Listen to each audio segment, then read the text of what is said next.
Hey, here we got the underneath of a air-cooled VW gearbox.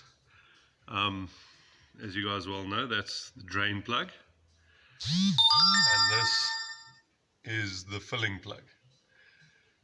A lot of people will approach an oil change with the mentality of we have to drain the oil. The reality of the fact is that is the last step that you tackle.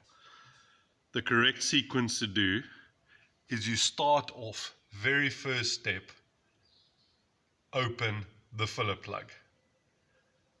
Reason being, if you drain all the oil from the gearbox and then you can't open the filler plug, then you're screwed. You can't drive the car, you can't get it to someone to help you, you have got issues. If, however, you have gone straight to the filler plug and you can't open it, then you've still got oil in the gearbox and you can still drive the car to somebody who can help you. It's a step often forgotten.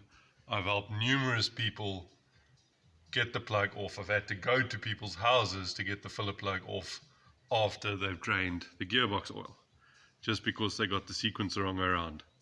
Remember, always open the filler. That goes for everything.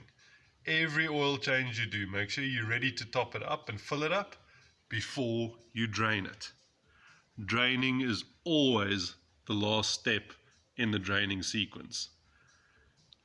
You make sure you can fill it up and then you drain it. Alright guys, hope this helps at least one person.